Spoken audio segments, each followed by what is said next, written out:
Hola chicos, chicas, ¿qué tal? Hoy voy a leer un fragmento sacado del tercer capítulo de La Casa de los Espíritus, titulado Clara, Clarividente, donde se presenta al personaje principal de la novela, Clara del Valle. Clara pasó la infancia y entró en la juventud dentro de las paredes de casa. Evidentemente, toda su juventud la pasó encerrada en su casa. ¿De qué manera? En un mundo de historias asombrosas, de silencios tranquilos, donde el tiempo no se marcaba con relojes ni calendarios. Esta concepción del tiempo que no se marca con relojes ni calendarios es muy típica de la obra literaria de esta corriente del realismo mágico. ¿Por qué?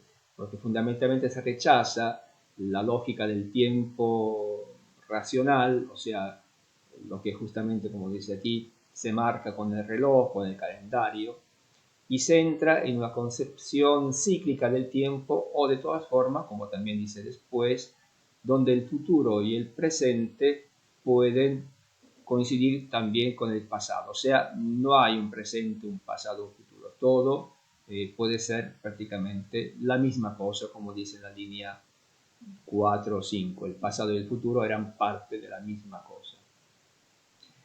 Y donde los objetos tenían vida propia. Aquí hay evidentemente una referencia a la magia de esta situación, donde los objetos tenían vida propia, podían moverse por su cuenta. Sabemos que Clara tenía el poder también de mover los objetos. Los aparecidos se sentaban en la mesa y hablaban con los humanos.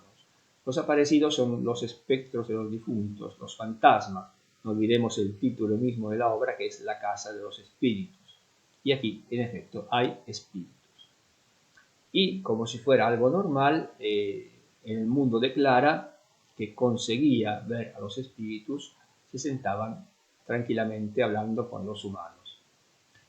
El pasado y el futuro eran parte de una cosa que acabo de comentar, y la realidad del presente, y aquí tenemos una metáfora, era un caleidoscopio de espejos desordenados donde todo podía ocurrir. El caleidoscopio es un instrumento, es muy particular, es un juego también, se usa también como juego a veces, capaz que muchos ya lo conocen, es un tubo donde uno puede mirar dentro, hay 3 espejos y se ven efectos ópticos de tipo geométricos por lo general. Aquí en cambio es un caleidoscopio de espejos desordenados, o sea, evidentemente no es algo bien predispuesto como el caleidoscopio tradicional y donde todo podía ocurrir, se ve todo de manera casual, desordenada. Es una delicia para mí leer los cuadernos de esa época. Fíjense que aquí estamos pasando de una narración en tercera persona a una narración en primera persona. ¿Quién es la que habla? Es Alba. Alba es la nieta de Clara, que está leyendo los cuadernos de esa época, está prácticamente reconstruyendo toda la historia que se cuenta en la novela de los espíritus, donde se describe un mundo mágico que se acabó. Al decir esto, evidentemente hace referencia a su abuela, Clara, que evidentemente es el personaje que permite que aparezca el mundo mágico en la obra misma.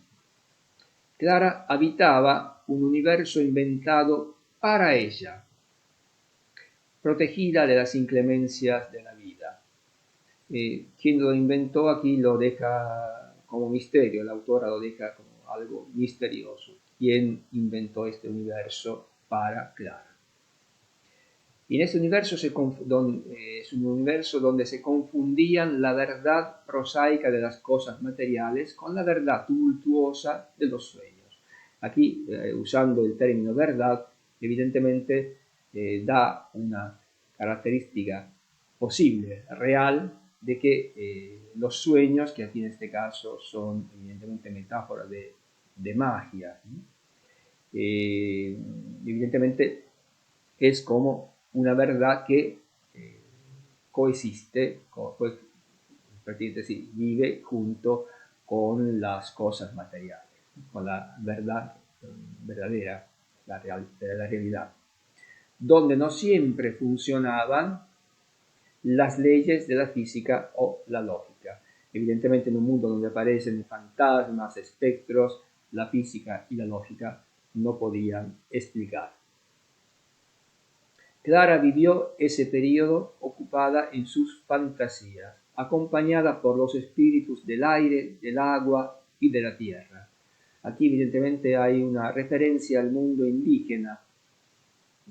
Eso es muy característico en la literatura latinoamericana, el elemento indígena. Sabemos que los indios prácticamente adoran los elementos de la naturaleza. Por ejemplo, un suponer es la tierra, que se le llama de varias maneras. En la lengua quechua, por ejemplo, que se habla en el norte de Chile, ya que formaba parte del imperio incaico, la tierra se le llama Pachamama y es una, digamos, divinidad que se venera. Así que estos elementos indígenas de vez en cuando aparecen también en esta novela de La Casa de los Espíritus. Tan feliz, Clara, que no sintió la necesidad de hablar en 9 años. Entonces aquí entendemos el tiempo en que quedó muda, no quiso hablar prácticamente y se quedó así, sin decir ni una palabra. Todos habían perdido la esperanza de volver a oírle la voz. ¿Quiénes son estos todos? Evidentemente la familia y los amigos. Cuando el día de su cumpleaños, después que sopló las 19 velas de su pastel de chocolate, y aquí entendemos evidentemente que Clara empezó a dejar de hablar cuando tenía 10 años, porque han pasado 9 años y en este momento está cumpliendo 19. ¿Y qué ocurrió cuando sopló las 19 velas? Estrenó una voz que había estado guardada durante todo aquel tiempo y que tenía resonancia de instrumento desafinado. Evidentemente, después de 9 años sin hablar, cuando empieza a hablar, la voz que le sale es algo desacordado. Obviamente pierde un poco la práctica, bueno, un poco, bastante la práctica, evidentemente, después de 9 años, y cuando empieza a hablar suena una voz un poco rara, en este caso desafinada. Pronto me voy a casar, dijo. Es Clara que habla y, como siempre, tiene una previsión del futuro. Y le dice que se va a casar, no dice con quién. ¿Con quién?, preguntó justamente. Severo. Severo es el padre de Clara, Severo del Valle. Con el novio de Rosa, respondió ella. Rosa es la hermana que se había muerto en un incidente bebiendo una copita envenenada que estaba destinada en cambio a su padre, que era un político. Y entonces se dieron cuenta de que había hablado por primera vez en todos esos años, y el prodigio removió la casa en sus cimientos y provocó el llanto de toda la familia. Bueno, aquí evidentemente hay una imagen hiperbólica para expresar la inmensa felicidad de haber escuchado por fin la voz de Clara. Se llamaron unos a otros, se desparramó la noticia por la ciudad, consultaron al doctor Cuevas, el médico de la familia, que no podía creerlo. Y en el alboroto de que Clara había hablado, a todos se les olvidó lo que dijo, que había dicho que se iba a casar. Entonces no se preocuparon ni siquiera de qué tipo de matrimonio iba a prever Clara. Y no se acordaron hasta 2 meses más tarde, cuando apareció Esteban Trueba, y aquí entendemos con quién se va a casar. Es Esteban Trueba, el protagonista masculino principal de la novela, a quien no habían visto desde el entierro de Rosa.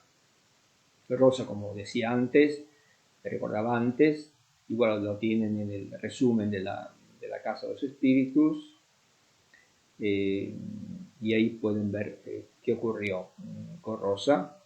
Y Rosa estaba prometida a Esteban Trueba, pero al morirse Esteban Trueba había perdido, evidentemente, la posibilidad de casarse con su amor, con Rosa. Y volviendo a la lectura y terminamos, apareció Esteban Trueba a pedir la mano de Clara.